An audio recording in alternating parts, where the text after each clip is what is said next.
Hello everyone and welcome back to the channel.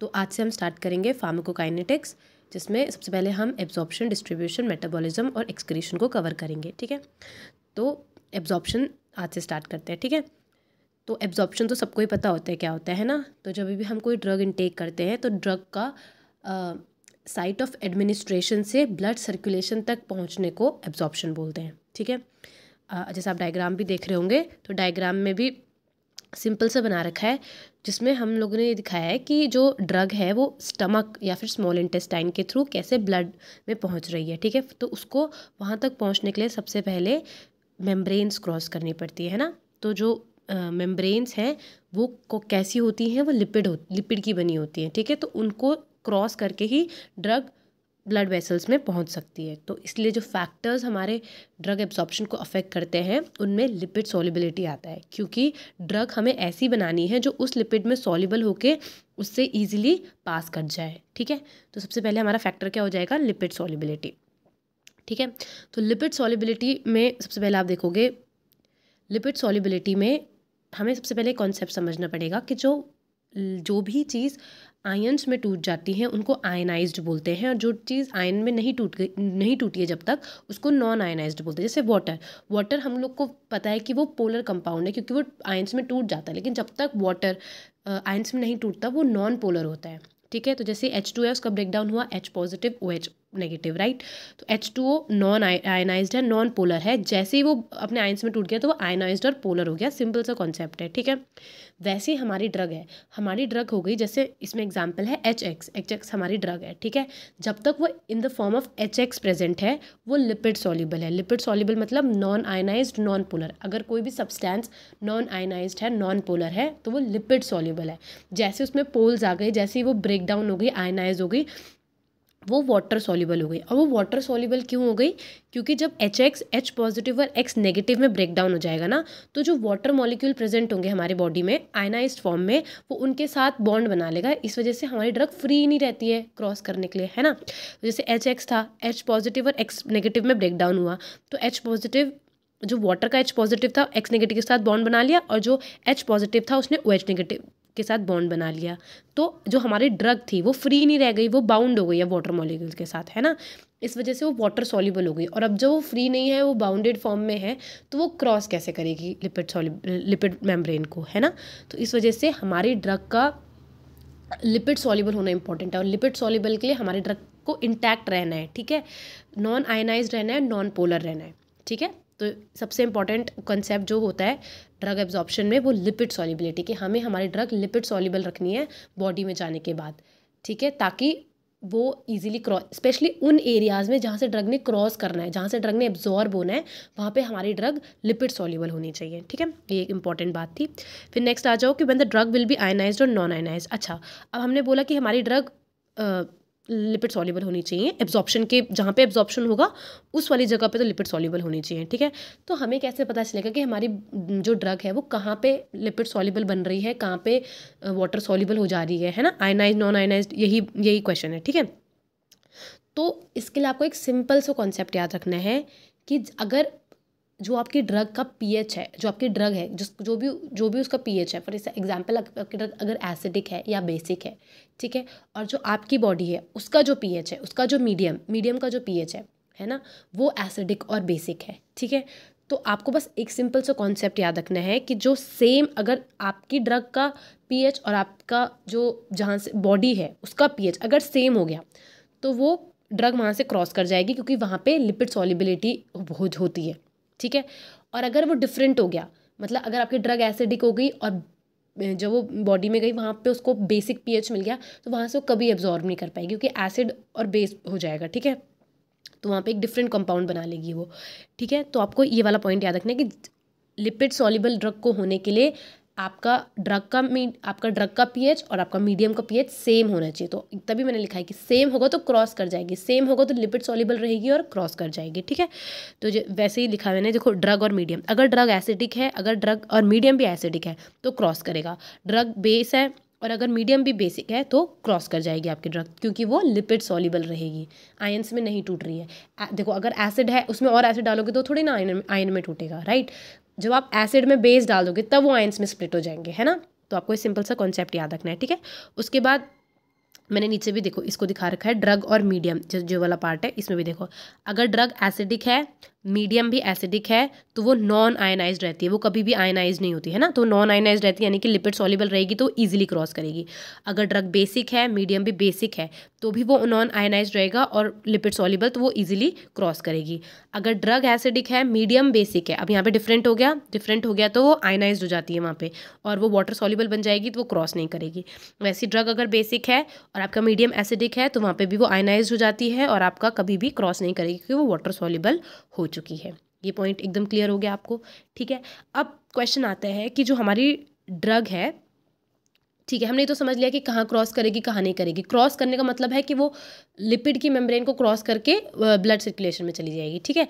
अब question आता है कि भाई कितना क्रॉस करेगी, है ना, हमको ये भी तो पता होना चाहिए। हम तो बोलते हैं एसिड कहाँ से कहाँ तक है, अगर एसिड लो तो आप 1 से लेकर 6 pH तक पूरा आपका एसिडिक ही है ना, 6 पॉइंट सारे pH तक आपका एसिडिक है। फिर अगर आप लो तो 8 से आपका क्या बोलते हैं 14 pH तक आपका सारा बेसिक है। तो भाई हम इतनी, अब तो ड्रग तो कोई भी एसिड वाले पार्ट पे हो सकती है, 1 हो सकता है, 2 हो सकता है, 3, तो कितना एसिडिक और कितना सॉल्युबिलिटी, इनका क्या रिलेशन होगा, मतलब कितना ज़्यादा एसिडिक होने पे ज़्यादा सॉल्युबल होगी ड्रग, मतलब ज़्यादा इजीली क्रॉस करेगी, या कम एसिडिक होने पे ज़्यादा इजीली क्रॉस करेगी। अब हम इसको समझेंगे, ठीक है।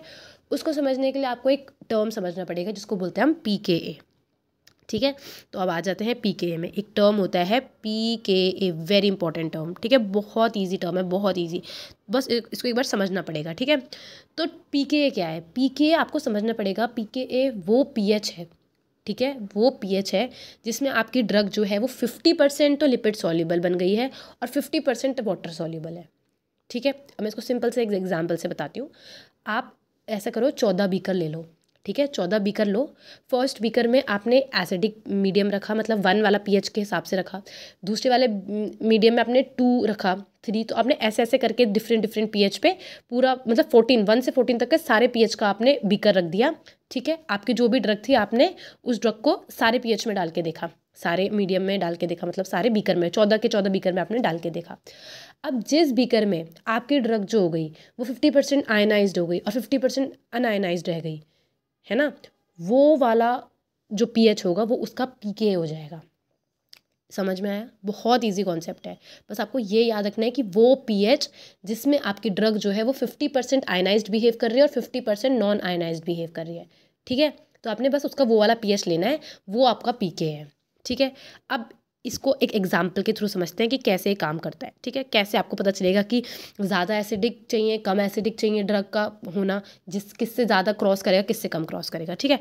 अब आओ, जैसे आपका इसमें एक सिंपल सा क्वेश्चन दे रखा है, देखो फॉर एग्जाम्पल आपका आपकी कोई भी ड्रग है, ठीक है, उसका pKa है 6, ठीक है, कोई भी आपकी ड्रग है उसका pKa है 6। एक एसिडिक ड्रग है जिसका pKa है 6, यहाँ पे ये दे रखा है, ठीक है, कोई भी एसिडिक ड्रग है जिसका pKa है 6, ठीक है। अभी ज़रूरी नहीं है कि pKa 6 है तो ड्रग एसिडिक ही होगी, ड्रग बेसिक भी हो सकती है, ऐसा भी हो सकता है, ठीक है। तो ये ज़रूरी नहीं है, pKa कुछ भी हो सकता है, वो pH पे डिपेंडेंट नहीं है, ठीक है, कि अगर उसका pH 6 ही है किसी ड्रग का तो वो मतलब कोई ड्रग अगर एसिडिक ही है तभी उसका pKa 6 होगा, ये ज़रूरी नहीं है, ठीक है। एसिडिक का ड्रग का भी pKa 7 से ज़्यादा भी हो सकता है और बेसिक ड्रग का pKa 7 से कम भी हो सकता है, ठीक है। तो आपकी कोई एसिडिक ड्रग थी और आपने क्या बोलते उसका pKa था 6, ठीक है। अब ये जो pH लिखा है ये मीडियम का pH है, ठीक है। बॉडी जैसे फॉर एग्जांपल अब ड्रग तो आप बॉडी में ही दे रहे हो तो ये बॉडी का pH समझ लो आप एग्जांपल, ठीक है। तो अब देखो pKa 6 हो गया, ठीक है, और ड्रग आपकी एसिडिक है, ठीक है। तो pKa 6 है तो वो pH यानी कि pH जिसमें वो 50% आयनाइज्ड होगी 50% नॉन आयनाइज्ड होगी, वो pH है उसका 6, वो pH है उसका 6, ठीक है। pKa 6 का मतलब है कि वो pH जिसमें वो 50% आयनाइज्ड होगी और 50% अनआयनाइज्ड होगी। मैंने क्या बताया था आपको, 50% आयनाइज। pKa क्या है, वो pH है ना। तो pKa 6 था तो यानी कि 6 pH पे जहाँ भी उसको बॉडी में 6 pH मिलेगा वहाँ पे वो 50% आयनाइज्ड होगी और 50% नॉन आयनाइज्ड होगी, समझ गए। तो मतलब ड्रग फॉर बायो अवेलेबिलिटी, मतलब सॉरी ये अभी ये टर्म तो हम बाद में पढ़ेंगे। सिंपल, ड्रग एब्जॉर्प्शन के लिए कितनी अवेलेबल है, 50% अवेलेबल है, सिंपल से इतना समझो, ठीक है। अब अगर अगर उसको और ज़्यादा एसिडिक पीएच मिल गया, ठीक है, मतलब अगर आप 5 की तरफ चलो, ठीक है, 5 की तरफ चलो, तो अब क्या हो जाएगा, अब चेंजेस कुछ तो चेंज होगा, राइट। 6 तो वो वाला पीएच है जिसमें वो 50% आयनाइज्ड है, 50% नॉन आयनाइज्ड है, क्योंकि उसका पीके 6 है। अब आप थोड़ा कम, आपने एसिडिक बढ़ा दिया, आपने एसिडिक नेचर बढ़ा दिया, तो 5 पे आ गए आप। अब क्या होगा, अब देखो शिफ्ट देखो आप, है ना, शिफ्ट देखो, अब 5 पे 10% आपका आयनाइज्ड हो जाएगा और नॉन आयनाइज्ड बच जाएगा आपका 90%। 90% आपका नॉन आयनाइज्ड बच जाएगा। अब तुम समझ रहे हो मतलब कैसा शिफ्ट हो गया।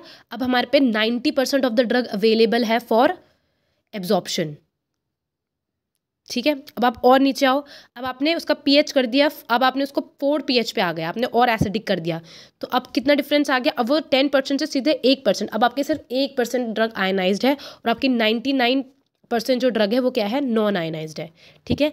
मतलब आप इससे क्या समझे, अगर एक एग्जाम, मतलब आप इससे सिंपल ये समझे कि अगर कोई ड्रग है जिसका पीके 6 है, उसका मतलब कि उसका वो 6 पीएच पे 50% आयनाइज्ड है और 50% अनआयनाइज्ड है। अब आप जैसे जैसे उसका पीएच बढ़ा रहे हो मतलब अगर वो एसिडिक ड्रग है उसका और एसिडिक बना रहे हो आप उसको, तो क्या शिफ्ट आ रहा है, मैक्सिमम ऑफ द ड्रग आपकी क्या हो जा रही है, वो नॉन आयनाइज हो जा रही है। मतलब कि मैक्सिमम ऑफ द ड्रग किसके लिए अवेलेबल हो जा रही है, एब्जॉर्प्शन के लिए, क्योंकि आयनाइज वाली तो एब्जॉर्ब हो ही नहीं पाएगी, है ना। नॉन आयनाइज मतलब आपकी, अब देखो जैसे उसका पीएच 1 आ गया, 99.99% ऑफ द ड्रग अवेलेबल है फॉर एब्जॉर्प्शन, ठीक है। ये कॉन्सेप्ट समझना बहुत इंपॉर्टेंट है। वैसे अगर आपकी, अब देखो, अब इस तरफ आ जाओ, अब है ना, 6 हो गया, अब आप 7, अगर हमने उसको बेसिक बना दिया, ड्रग एसिडिक थी, बेसिक, देखो हमने कॉन्सेप्ट पढ़ दिया था, अगर हमने क्या बोला था, अगर ड्रग एसिडिक है और वो जितनी और एसिडिक होगी, मीडियम मतलब जितना और एसिडिक होगा, आपकी ड्रग जो होगी वो उतनी, मतलब उतनी ज़्यादा अवेलेबल होगी एब्जॉर्प्शन के लिए। और अगर आपकी ड्रग एसिडिक है, आपने मीडियम उसको बेसिक दे दिया, तो वो धीरे धीरे क्या हो जाएगी, वो आयनाइज होने लग जाएगी। देखो अब देखो, आपकी एसिडिक ड्रग थी, पीके जिसका 6 था, ठीक है। अब जैसे उसको आपने 7 दे दिया, पीएच आपने 7 दिया, 90% और 10% में डिवाइड हो गया और 90% आपकी ड्रग आयनाइज्ड हो गई, यानी कि वो अवेलेबल ही नहीं है एब्जॉर्प्शन के लिए, राइट। तो वैसे ही अब जैसे जैसे अब आपने पीएच बेसिक की तरफ लाओगे, आपकी maximum of the drug ionised हो जाएगी और नॉन आयनाइज वाली ड्रग बहुत कम रह जाएगी, ठीक है। तो आपको, मुझे होप कि आपको कॉन्सेप्ट समझ आ गया होगा। अगर नहीं समझ आएगा तो मैं फिर से बता दूंगी, आप कमेंट में लिख देना, ठीक है। तो ये बहुत इंपॉर्टेंट कॉन्सेप्ट है, ये पता करने के लिए कि भाई एसिडिक, ठीक है, हमने ये तो बोल दिया कि एसिडिक ड्रग है, एसिडिक मीडियम है तो क्रॉस कर जाएगा, पर भाई अगर एसिडिक ड्रग मतलब पीके के बेसिस पे कैसे होगा, कितना अमाउंट ड्रग जो होगी वो एब्जॉर्ब होगी, तो वो इस पे डिपेंड करता है, पीके पे डिपेंड करता है, ठीक है। तो पीके ए से अगर आपने, अगर ड्रग एसिडिक है, उसका पीके, एग्जांपल जैसे इसमें लिखा था कि अगर उसका पीके 6 है, तो जैसे जैसे आप उसका मीडियम और एसिडिक दोगे ना, क्योंकि ड्रग भी एसिडिक है, तो आप इसको जैसे जैसे और एसिडिक बनाओगे तो वो और अच्छी सॉलिबिलिटी के साथ आएगी, ठीक है, और अच्छी सॉलिबिलिटी के साथ आएगी तो उतनी नॉन आयनाइज हो जाएगी, ठीक है।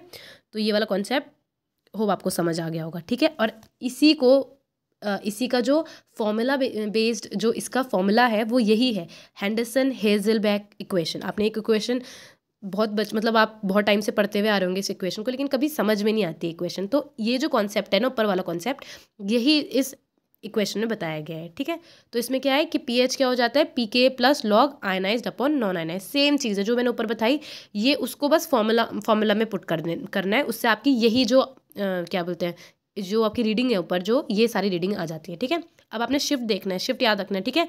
जो पीके है उसी पीएच पे तो 50-50 था, फिर जैसी और एसिडिक हो गया तो 1090 बन गया, फिर और 199, फिर 0.1 99.9, 0.01 99.99, ठीक है। शिफ्ट देखो, वैसे ही अगर बेसिक दे दिया तो 90 और 10, आयनाइज 90 हो गया और नॉन आयनाइज 10% रह गया, फिर 90 से 99 99.99 ऐसे ऐसे करके बढ़ जाएगा आपका, ठीक है।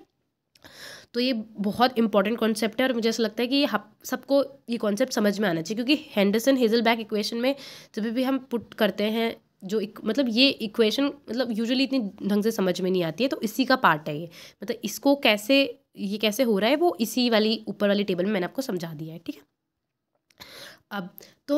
अब इस थ्योरी के हिसाब से तो हमें क्या समझ में आया, ये थ्योरी से हमें यही समझ में आया कि अगर हमारी ड्रग एसिडिक है तो जहाँ भी हमारी बॉडी में एसिड होगा वो वहाँ से अच्छा एब्जॉर्ब कर लेगी, है ना। जैसे कि एस्पिरिन है जो कि एक एसिडिक ड्रग होती है, ठीक है, तो वो स्टमक से अच्छा एब्जॉर्ब करेगी, उसका सबसे अच्छा एब्जॉर्प्शन स्टमक से होगा क्योंकि स्टमक में एसिड होता है, ठीक है, according to Henderson Hasselbalch equation, right. Next आती है आपकी morphine which is a basic drug. तो हम ये मानते हैं कि मॉर्फिन जो है सबसे ज़्यादा कहाँ से एब्जॉर्ब होगी, वो होगी सबसे ज़्यादा एब्जॉर्ब फ्रॉम स्मॉल इंटेस्टाइन, क्योंकि स्मॉल इंटेस्टाइन का बेसिक पीएच रहता है, right, according to Henderson Hasselbalch equation. अब मैंने क्यों बोला according to Henderson Hasselbalch equation, is because theory के हिसाब से यही ट्रूथ है, राइट, बट यूनिवर्सल फैक्ट ये है कि आपकी जो ड्रग होती है वो सबसे ज़्यादा इंटेस्टाइन से ही एब्जॉर्ब होती है, ठीक है। दो आपकी ड्रग एसिडिक है फिर भी वो स्टमक में इतना एब्जॉर्ब नहीं होगी जितनी वो इंटेस्टाइन से ही ज़्यादा एब्जॉर्ब होगी। वाई, क्वेश्चन आता है क्यों, क्योंकि थ्योरी के हिसाब से तो क्लियर है, एसिडिक है तो एसिडिक से ज़्यादा एब्जॉर्ब होगी और बेसिक है तो बेसिक से एब्जॉर्ब होगी। इसका एक सिंपल सा आंसर है और वो समझना बहुत इंपॉर्टेंट है। अगर आपको पता होगा हमारे स्टमक में कोई भी चीज़ एक पर्टिकुलर पीरियड के लिए ही रहती है, फॉर एग्जांपल 30 मिनट्स के लिए ही रहती है, उसके बाद वो ड्यूडेनम में आती है और स्मॉल इंटेस्टाइन में आती है, राइट।